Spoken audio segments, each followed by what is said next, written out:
Pansamantalang nakalaya si dating Senador Bong Revilla matapos magpiyansa para sa kasong malversation of public funds kaugnay sa umano'y Ghost Flood Control Project sa Pandi, Bulacan. Saksi si Rafi Tima. Matapos pirmahan ng maestrado ng Sandigan Bayan 3rd Division ang release order, agad isinakay sa BGMP service si dating Senador Bong Revilla para sa kanyang medical clearance. Sinubukan ng media na makuha na ng payag si Revilla, pero kumaway lang siya. Hi, Senator. Kamusta po? Senator. At nagpasalamat. Salamat, Hindi na rin nagbigay ng payag ang misis niyang si Cavite 2nd District Representative Lani Mercado. Bago mag-alas 6 ng gabi, tuluyan ang nakalaya si Revilla. Kasunod yan ang pagpayag ng Sandigan Bayan 3rd Division na makapagpiyansa siya para sa kasong malversation of public funds through falsification of public documents. 1 milyong piso ang bail na iniutos ng korte. Ayon sa abogado at tagapagsalita ng dating senador, simula pa lang ay nagtiwala na si Revilla sa judicial system. Ang pagpayag daw ng Sandigan Bayan na makapagpiyansa siya ay patunay umano na mahina ang ebidensya laban sa dating senador. Masaya rin anya sa Revilla, lalo't makakasama na niya ang kanyang pamilya matapos ang 6 na buwan. Non-bailable dapat ang kasong malversation pero ayon sa Sandigan Bayan 3rd Division, bigo ang prosekusyon na maipakitang malakas ang ebidensya para patunayang guilty si Revilla sa kaso.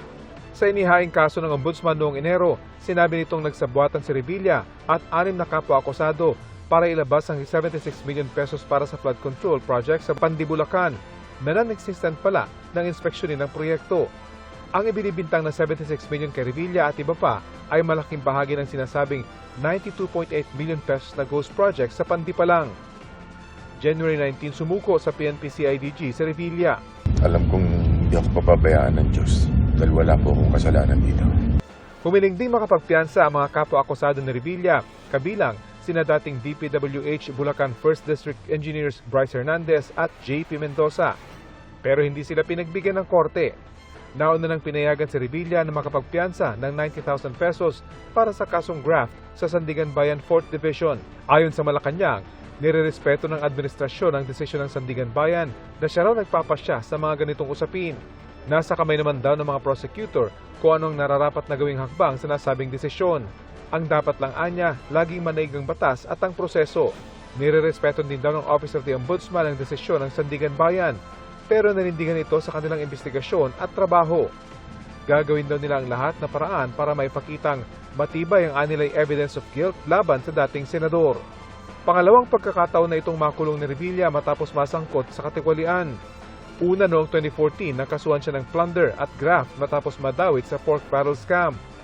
Pero na-acquit siya sa plunder noong 2018 at graft noong 2021. Ako si Rafi Tima, ang inyong saksi. Sugatan ang isang babae at kanyang pamangkin matapos tagain ang kanilang kapitbahay sa Marikina City. Ayon sa pulisya, paghihiganti ang motibo ng krimen. Saksi si Gabriel Gonzalez. Gabi ng Miyerkules, dinigang sigawan at gulo ng mga residente sa barangay Malanday, Marikina City. Nadapa ang isang lalaking nakaputi na may hawak na itak at pinato ng upuan ng isang residente na kanyang hinabol, bitbit pa rin ang itak. Bago nito, ang lalaking may itak, tinaga na umano ang 10 taong gulang na batang lalaki at kanyang tiyahin. Matinding sugat sa ulo ang tinamo ng bata, habang ang tiyahin sa ulo at daliri ang tama ng subukang salagi ng pag-atake ng sospek. Gabi ng Huwebes, namataan ng mga tauhan ng barangay at ilang residente ang sospek sa Marikina River. Hinabol siya pero tumalon daw sa ilog. Nung makatunog na yung suspect na nandun kami at nakaabang na kami sa kanya, bigla siyang lumitaw. Pero may dala pa rin siyang itak. Bumalik siya ng ilog. Ayun, nagpa-agos-agos siya hanggang makarating kami doon na sa Kalumpang. Pero kalaunan na corner ang sospek sa pampang ng ilog na sakop ng Barangay Tanyong. Dinala siya sa Marikina City Police Station para maproseso at bigyan ng paunang lunas matapos pagbabatuhin ng mga residente. Sabi ng sospek sa pulisya, nagawa niya ang pananaga bilang ganti sa pamilya na nagpakulong daw sa kanya dati. Pinadmit naman po niya kanina nung nakuha natin na talagang tinaga niya sila dahil yan ay lagi daw kasi siyang pinapakulong nitong ating dalawang biktima. Sagot dyan ng mga kaanak ng mga biktima. Wala po kaming reason kung bakit niya yung ginawa. Kasi unang-una po, yung family ko po sa Malanday, last year, pinasok niya po yung bahay with the CCTV camera na kinuha niya po yung cellphone ng pamangkin ko. At napakulong po siya ng kapatid ko. Nakakulong na ang suspect sa Marikina Police Custodial Facility. Maharap siya sa 2 counts ng frustrated murder. Ayon sa pulisya, gumagamit umano ng droga ang suspect. Na-involve po siya sa illegal na droga at sinasabi naman po niya na nakakagamit po siya. Ako si Gabriel Gonzalez, ang inyong saksi. Isa sa ilalim ng Ombudsman sa preliminary investigation para sa plunder at graft, sina Senadora Loren Legarda, anak niyang si Batangas 1st District Representative Leandro Leviste at dating Energy Secretary Alfonso Cusi. Kaugnay po yan sa 10 bilyong pisong kontrata para sa mga solar project ng kumpanya ni Leviste. Tinawag ni Senadora Legarda ang alegasyon na pagdungis sa kanyang pangalan. Saksi si Joseph Morong. Pinakakasuhan ng fact-finding team ng Ombudsman ng non-bailable o walang piyansang plunder at graft ang mag-inang sina Senador Loren Legarda at Batangas 1st District Representative Leandro Leviste. Ito ay kaugnay ng 10 billion pesos na kontrata para sa mga solar projects ng kumpanya ni Leviste na hindi naman umano napakinabangan.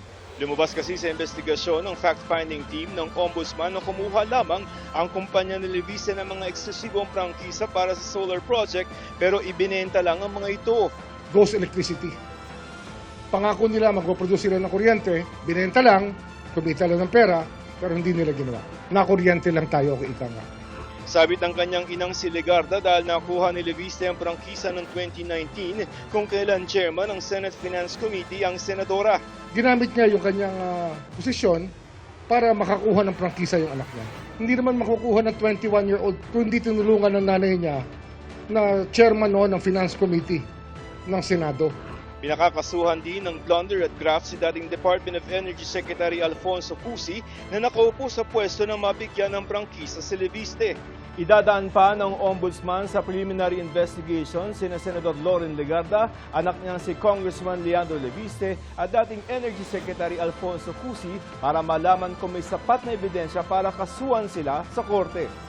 Pumalag si Senadora Legarda sa mga alegasyon kaugnay sa paggamit umano niya ng posisyon para bigyang prangkisa ang solar projects ng kumpanya ng anak. Sa isang pahayag, sinabi ni Legarda na hindi makatarong ang pagdungis sa kanyang pangalan at nangal ang naturang alegasyon. Sinabi ni Legarda na wala pang natatanggap ang kanyang opisina na anumang komunikasyon mula sa Ombudsman kaugnay sa alegasyon na tinawag niyang walang basehan. Wala aniyang nagamit na public funds dito. Naniniwala silang malilinis ang kanilang pangalan kapag lumabas na ang ani ay buong katotohanan. Hiningan pa namin ng pahayag sina Leviste at Cusi. Pero dati nang sinabi ni Leviste na walang basehan ang mga aligasyon. Ako si Joseph Morong, ang inyong saksi. Naglabas ang tanggapan ni Senador Ping Lacson ng mga larawan para suportahan ang alegasyong may ghost projects umano sa Taguig na baluarte ng mga Cayetano. Dati na iginiit ni Senador Alan Peter Cayetano na walang ghost projects sa lungsod. Itinanggi rin ni Cayetano ang alegasyong humihingi siya ng ceasefire kay Lacson. Saksi si Ian Cruz. Sa bangayan ni Senate Minority Leader Alan Peter Cayetano versus Ping Lacson. Huling alegasyon ni Lacson, may mga anomalya umano sa flood control at iba pang infrastructure projects sa baluarte ni Cayetano sa Taguig. Kalaunan, nakarating kay Lacson na humihingi ng ceasefire si Cayetano na sinagot niya ng ceasefire my foot. Pero at least 5 of my colleagues in the majority, inikutan niyang isa-isa at nakikiusap siya.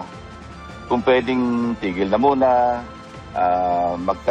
parang ganon. Walang, in so many words, ceasefire. Pero sabi ni Cayetano, hindi naman daw siya humingi ng ceasefire. Sabay inalmahan ang pagkukumpara ng mga proyekto sa Taguig sa ghost at substandard projects sa Bulacan. Yung sinabing, we're worse than Bulacan.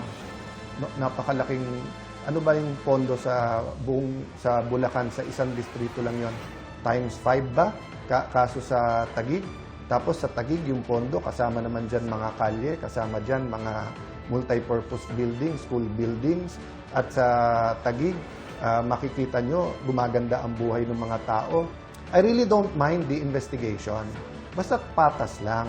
Pero sabi ni Lacson, May mga ebidensya raw na magtuturo na kontrolado ni Cayetano ang operasyon at iba pang aktibidad ng Department of Public Works and Highways o DPWH sa lungsod.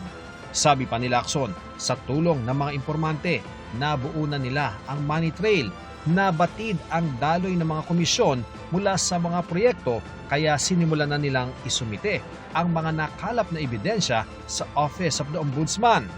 Isiniwalat ni Lacson ang umano'y kickback scheme sa Taguig na umaabot daw ng 33% kada proyekto kaya walang nagawa ang mga kontraktor kundi gawing substandard o ghost ang kanilang proyekto sa lungsod. Dokumentado lahat ito, hindi ito yung chismis, hindi ito yung sabi-sabi. Meron kaming contract ID, kumpleto yon. Meron kaming progress billing, may mga petsa yan, kumpleto.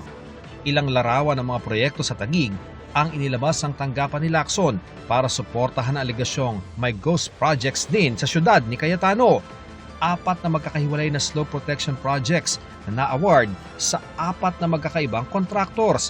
Lahat daw ito pinalabas na nakumpleto, nasingil at nabayaran gamit ang parehong geotag photos bilang patunay na natapos ang infrastructure project. May inilabas din ang tanggapan ni Lacson na sample ng progress billing report ng 2 kontraktor na magkapareho ang litrato. Pero ang petsa ng report ng kontraktor A ginawa noong March 31, 2025, habang June 16, 2025 naman sa kontraktor B.